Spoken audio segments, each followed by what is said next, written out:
오늘은 부활신앙 확증이라는 제하에서 말씀을 함께 나누도록 하겠습니다. 기독교의 최고의 백미, 그것은 바로 부활이에요. 부활. 이 부활은 기독교 신앙의 정말 최고봉이라고 할 수 있는 겁니다. 모든 인간들은 영혼에 대한 그런 간절한 소망이 있어요. 그래서 죽지 않으려고 세계를 돌아다니면서 장수할 수 있는 그런 것들을 찾아와라. 그래서 세계로 사람들을, 부하들을 보내서 가져오게 만들었던 그런 중국의 진시황도 있어요. 그러면서 그 등장하는 인삼도 있고, 그리고 불로초도 있고, 그리고 뭐 여러 가지 거기 등장을 합니다. 뭐 이슬을 먹어야 뭐 장수한다는 등 뭐 이런 저런. 그러니까 그런 모든 것들은 다 인간의 영혼을 사모하는 마음을 대변하는 겁니다. 그런데 인간은 반드시 죽는다고 하는 이 사실을 알아요. 그러니까 반드시 죽지 않을 수 있는 그 뭔가를 찾으려고 사람들이 그렇게 혈안이 되어 있는 겁니다.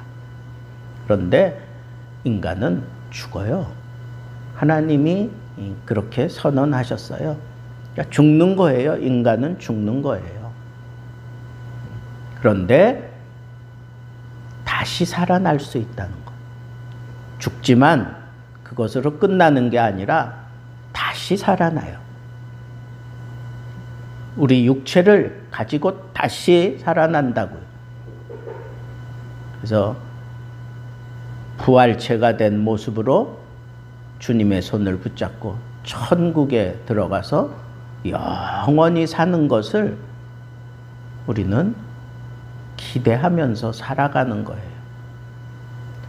그 영원한 삶, 천국에서 누리는 그 영원한 삶을 누리려면 모든 인간은 부활해야 돼요.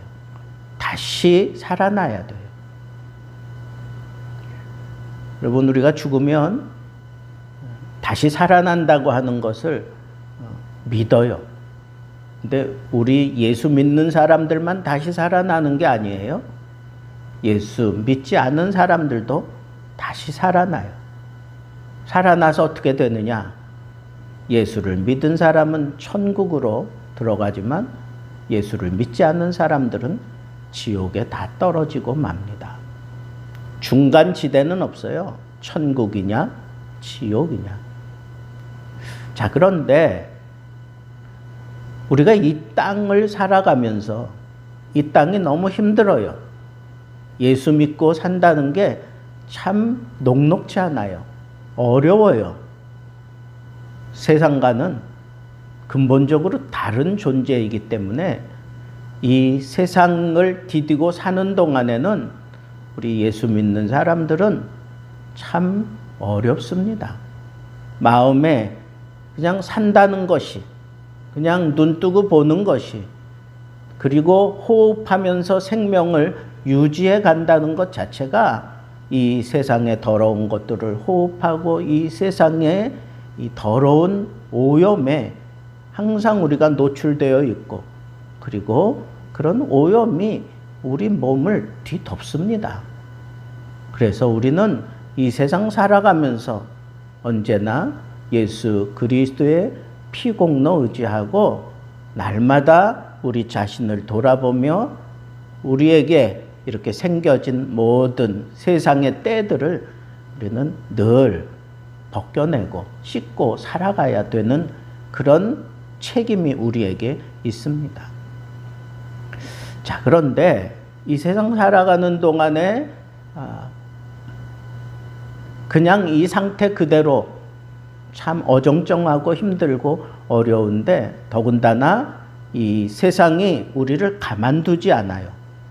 세상의 공중의 권세 잡은 자들이 우리를 가만두지 않아요.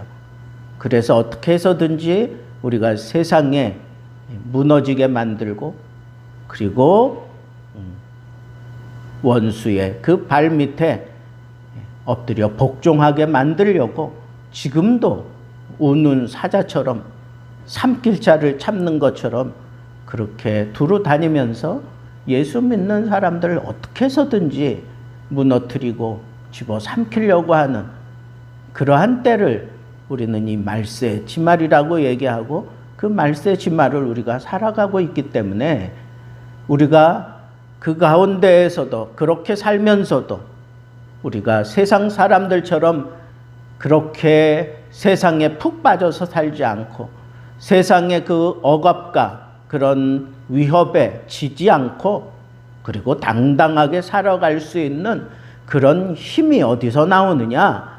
바로 이 부활 신앙에서 나오는 거예요. 부활에 대한 환상이 있는 사람, 부활에 대한 분명한 믿음이 있는 사람, 그 사람들은 이 세상 살아가면서 늘 하나님이 기대하는 그러한 모습으로 자기를 가꾸며 살아가게 되고, 세상이 아무리 힘들고 어렵고 우리를 집어삼키려고 발악할지라도 우리는 거기에 그 유혹에 넘어가지도 않고 그 핍박에 우리가 무너지지도 않을 수 있어요. 어떻게 하면 내 삶 속에 부활 신앙을 확고하게 정립하면 우리는 그 어떤 유혹도 이겨낼 수 있고 핍박도 우리가 견뎌낼 수 있고, 그리고 마귀의 괴계와 그 집어삼키려고 달려드는 이 무시무시한 세상 속에서도 우리는 당당하게 우리 자신을 지키며 이 믿음을 지키며 살아갈 수 있어요. 왜? 우리에게는 이 부활 신앙이 있기 때문에 그런 겁니다. 부활 신앙이 있기 때문에. 우리 기독교, 한국 기독교의 역사를 보면 한국 기독교가 이렇게 세계적으로 유례없는 그런 부흥의 가도를 달릴 수 있었던 것 여러 가지 많이 꼽아요. 그 중에 새벽 예배, 이건 전 세계적으로 우리나라에만 있어요. 기독교 국가 가운데 새벽 예배, 그리고 통성 기도하는 거, 부르짖어서 기도하는. 그래서 외국에는 이 코리안 스타일로 기도하자, 그러면 이 통성 기도로 기도하자, 그런 식으로 얘기를 해요. 그러니까 이 통성 기도의 그 영성, 새벽 기도의 영성, 이걸 아주 중요하게 생각을 한다는 거예요. 그 다음에 저는 뭐 여러 가지 원인들이 있지만 이 사실을 얘기하고 싶어요. 제가 친히 그걸 겪었기 때문에. 어릴 적에 어머니 손을 잡고 유명한 부흥 강사들이 뭐 기도원에서 집회를 하거나 어느 큰 교회에서 부흥회를 하고 사경회를 하고 그럴 때 어머니가 저를 데리고 다녔어요. 그래서 거기서 주로 들었던 말씀을 제가 이렇게 곰곰이 생각해 보니까 천국 신앙, 이 천국에 대한 그 믿음, 이걸 상당히 강조했어요. 상당히 강조했어요. 제 어릴 적에는 우리나라가 정말 개발도상국가였어요. 그래서 원조를 의지하고 살아야 되는 그런 국가였기 때문에 먹는 거며 생활하는 거며, 제가 서울에서도 가장 번화하다는 명동에서 태어나서 거기서 살았잖아요. 그때의 어릴 적 모습을 우리가 생각해 보면 참 가난했다. 우리는 주로 뭐 했냐면 미국 애들이 흘려버린 그런 껌종이, 알록달록한 껌종이 그거 주스러 다녔어요. 그걸로 딱지를 만들어 가지고 알록달록한 그 청초낸석이 깔려있는 그런 종이로 딱지를 만들면 다른 것보다 2배를 쳐줬어요, 애들이. 그럴 정도로 우리 문화 자체가 상당히 저급했어요. 그러니까 이 사람들이 다 전쟁 이후에 6.25 전쟁 이후에 우리나라가 이런 개발도상국이 되어서 그렇게 막 한참 뭔가 이 원조를 받으면서 무언가 막 일어나려고 막 발버둥 치고 그러던 시절에 곳곳에서 사람들이 엄청스럽게 모였어요. 한강 백사정에서도 모였고 이 산이라고 하는 그 산에서 항상 이 부흥회 기도원 이런 데서 부흥회 이런 것들이 수시로 있었어요. 그리고 사람들이 거기를 우르르 몰려다녔어요. 우르르 몰려다니고. 그리고 그때부터 생겨난 게 이 산기도예요. 산기도. 우리나라 이 산기도. 그래서 이 산기도. 그래 산에 막 흩어져서 제 어린 중학생 때에도 그랬어요. 산에 다 뿔뿔이 흩어뜨려 놓고 통성기도 시키고 막 그러면서 우리의 영성을 깨우던 그런 시절이었어요. 그러면서 그때에도 제 어릴 적에 찬송을 부를 때 그 찬송에 내가 스스로 막 은혜 받고 또 스스로도 거기에 내가 은혜를 찾고 그랬던 찬송들 가운데 사람들의 마음을 움직이고 또 저 자신이 거기에 막 매달렸던 그런 찬송들 가운데 이렇게 보면 하늘 가는 밝은 길이 뭐 이런 거. 거기서 뭔가 정체성을 찾고 거기서 이 힘들고 어려운 세대를 이겨내려고 하는 힘이 생겨나고 그 다음에 내 영혼이 은총 입어 뭐 이런 찬송들 그리고 이 부활의 어떤 이 기쁨을 던져주는 이런 찬양들 거기에 사람들이 다 이구동성으로 매달리고 그리고 이 믿음이 아주 상당히 두터워지기 시작하면서 복음이 그냥 삽시간에 전국으로 퍼져갔어요.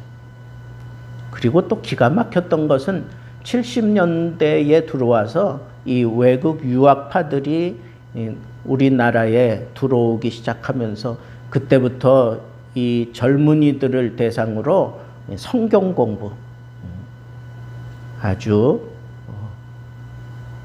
멋있게 펼쳐갔어요. 성경 공부를 하면서 사람들이 막 불같이 일어나기 시작했어요. 젊은이들이 막 일어나기 시작했어요. 그런데 거기 또 가일층 힘을 보탰던 것이 이 가스풀송이에요. 가스풀송 누구든지 알지요. 주는 저 산 밑에 뵐까 주께로 가까이 뭐 이제 이런 찬양들 막 이런 가스펠송들을 부르면서 젊은이들이 서로 모이기 시작하고 격려하고 이런 문화들을 형성해 가면서 한참 막 주가를 올리던 그때에 빌리그레암 목사가 와서 대대적으로 그런 부흥회도 열었지요. 뭐 그러면서 기독교가 아주 튼실하게 막 구조를 형성하고 자리 잡아가게 되었어요. 그래서 예전에는 막 교회만 열면 사람들이 막 떼거지로 몰려 들어오고 막 그런 것을 어릴 적에 제가 많이 봤기 때문에 내가 그 영락교회 바로 밑에 살았잖아요. 그러면 영락교회가 이 토요일에는 사람들이 모여가지고 이렇게 장구 북 치면서 이 동네 이 멀리 한 바퀴 돌아가지고 와요. 전도대원들이. 그러면 요만한 그런 길이로 떠났던 그 전도가 교회에 들어올 때는 아주 긴 장사진을 이루어가지고 사람들을 다 데리고 교회로 들어갔어요. 그럴 정도로 이 기독교에 대한 관심도 많았고 그리고 기독교를 통해서 어떤 미래에 대한 확고한 그런 도전도 받고 힘을 얻었기 때문에 사람들이 교회를 너도 나도 다 찾아왔어요. 그때 그 사람들 마음에 아주 강력하게 파고들었던 것이 바로 이 부활 신앙이에요. 부활 신앙. 우리 죽습니다. 그러나 다시 살아납니다. 다시 살아납니다. 그래서 우리는 영원한 하늘나라에 들어가서 주님과 함께 영원히 살게 될 것입니다. 거의 모든 부흥사들이 이 말씀의 주제를 가지고 그렇게 설교를 했던 것을 제가 기억해내는 거예요. 우리 교회도 이런 부흥의 역사를 일으키려면 우리 교회의 멤버들이 먼저 이 부활 신앙을 확고하게 가져야 됩니다. 그럼 부활 신앙을 갖기까지 제자들이 이 부활 신앙을 갖기까지 어떻게 했는가? 첫째는 부활을 스스로 이렇게 확증하기까지 어떤 일이 있었어요? 무덤을 찾아가서 그 비어 있는 것을 보았어요. 그리고 천사의 메시지를 들었어요. 어찌하여 산자를 여기서 찾느냐? 그러면서 예수 그리스도의 말씀을 떠올려요. 3일 만에 내가 다시 살아나리라 한 이 말씀이 그 무덤을 찾았던 제자들에게 파고드는 거예요. 우리도 이 단계가 필요하다는 거예요. 내가 부활 신앙이 있는지 그러려면 이 무덤이 비어 있다고 하는 그 확신이 있어야 돼요. 예수의 무덤이 비어 있다고 하는 확신. 그러려면 그 여인들처럼 정말 내가 향품과 그리고 예수 그리스도를 향한 그 일편단심의 마음을 가지고 들어가서 거기서 빈 무덤을 봐야 돼요. 그리고 천사들의 음성을 들어야 돼요. 우리 주님이 살아나셨다. 왜 산 예수를 이 자리에서 무덤에서 찾느냐고 하는 그런 천사의 음성을 듣고 아울러 우리 주님이 이미 말씀해 주신 대로 그 말씀이 생각났어요. 3일 만에 내가 다시 살아나리라 한 그 말씀이 생각났다 그랬어요. 여러분, 부활신앙은 하나님의 말씀으로 다지는 거예요. 부활신앙은 예수 그리스도가 살아나셨다고 하는 걸로 다지는 거예요. 그리고 이 부활신앙에 대한 어떤 그런 기대감을 가지고 나아가면 천사를 보내서라도 예수가 살아나셨다 하는 이 분명한 사건을 우리가 경험하게 만들어 준다는 거예요. 부활신앙은 바로 이렇게 예수가 살아나셨다라고 하는 것을 확증하면서부터 시작되는 거고요. 이 부활신앙을 우리가 왜 가지려고 하는 건가? 그것은 이 부활의 소식을 전하기 위해서 그런 거예요. 전하기 위해서. 이 무덤에서, 빈 무덤에서 이 여인들이 돌아갔어요. 누구에게로 돌아갔어요? 예수 그리스도의 제자들에게, 그 12 제자들에게, 그리고 거기에 있는 다른 사람들에게 가서 알렸다 그랬어. 알렸다. 내가 부활 신앙을 내가 갖고 그것을 간직하는 것은 전하면서, 부활의 소식을 전하면서 그걸 간직할 수 있다는 그런 분명한 확증이에요. 그리고 이 부활 신앙을 가지고 살다가 나 스스로도 혹 의심할 수 있고 다른 사람에 의해서 어떤 그런 도전을 받을 수도 있어요. 부활 소식을 처음으로 들었던 11 제자는 허탄하게 들렸다. 믿기지 않았다 이런 얘기야. 그런데 그 중에 베드로와 요한은 이 소식을 듣고는 그 빈 무덤을 향하여 뛰어가는 거예요. 뛰어가는 거야. 여러분, 내가 이 부활 신앙으로 잘 다져지려면 의심해서는 안 돼요. 의심하기보다는 살아났다고 하는 이 소식을 듣고 무작정 뛰어가서 그 빈 무덤을 스스로 또 확인하잖아요. 그러면서 천사들의 형상을 보고, 여러분, 무언가 부활의 주를 만나려고 그렇게 생각하고 정성을 다하여 찾아가고 또 소식을 들은 대로 내 이성을 의지하지 않고 뛰어가서 거기서 부활의 주를 혹 만날 수도, 허탄한 가운데 빠져 있다가 이 소식을 듣고 무작정 달려가서 거기서 빈 무덤을 확인하면서 그 마음에 예수 그리스도와의 만남을 기대하며 살 수 있었던 거예요. 그러니까 우리는 이런 부활 소식을 전하기도 하면서 또 이 부활 신앙이 내 스스로 어떤 사건으로 인해서 이게 흔들려서는 안 돼요. 이 부활 신앙이 기독교 신앙의 가장 핵심적인 그런 요소이기 때문에 바로 이 사탄이 바로 그것을 가지고 그것을 무너뜨리려고 발악을 해요. 이성을 가지고 무너뜨리려고 해. 과학을 가지고 무너뜨리려고 해. 여러 가지 상식을 가지고 무너뜨리려고 해요. 왜? 부활이 비상식적이고 비이성적이고 그리고 비과학적이기 때문에 그래요. 그러나 우리는 이성 위에 계신 하나님, 과학 위에 계신 하나님, 그 하나님을 우리는 믿어요.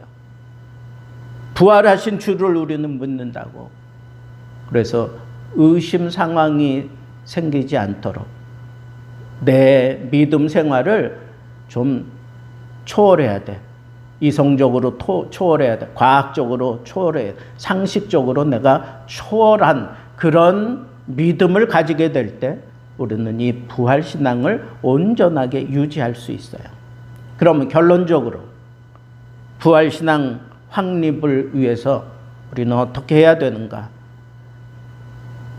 우리의 믿음을 이 부활에 두고 세워야 된다는 거예요. 부활 이 신앙에 우리의 믿음을 세워야 돼요. 그래야 어떤 상황이 우리 앞에 펼쳐질지라도 우리는 그걸 견디고 이겨낼 수 있어요. 그러니까 내가 부활 신앙이 있나?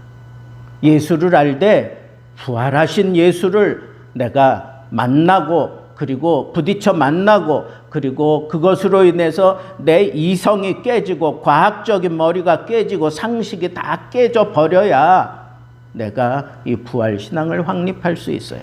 둘째는 부활하신 주님이 지금도 우리와 항상 함께 한다고 하는 이 약속을 붙들고 확신하며 살아야 돼요. 예수 늘 살아 계셔서 동행하며 나와 동행하며 내 삶 속에서 함께 하신다고 하는 이 찬양, 우리의 하루하루의 찬양의 고백이 되어야 된다. 그런 말씀이에요. 부활신앙을 우리가 확립하는 것은 바로 주님이 지금도 나와 함께 하신다고 하는 것을 늘 내 삶 속에서 내가 깨닫고 경험하며 살아가야 된다는 거예요. 마지막으로 이 부활신앙 확립을 위해서 무엇보다도 부활의 주를 처음 경험했던 그 여제자들이 뛰어가서 이 소식을 전해야만 됐던 것처럼 부활신앙 확립을 위해서 우리는 내게 임하여 그리고 내가 깨달아 알게 된 이 부활의 주 예수 그리스도를 전해야 돼요. 전해야 이 부활신앙이 확고하게 내 삶 속에 자리할 수 있어요. 우리 부활신앙을 가지고 나 자신을 하나님 앞에 온전히 세우고 우리 교회가 이 부활신앙을 확고하게 갖춘 하나님의 사람들로 인해서 이 부활을 확립하고 이 부활 속에 살면서 이 부활 신앙을 가지고 나아가서 이 부활의 소식을 전하는 중에 우리 교회가 크게 건강한 모습으로 부흥할 수 있게 되기를 우리 주님의 이름으로 축복합니다. 기도하겠습니다.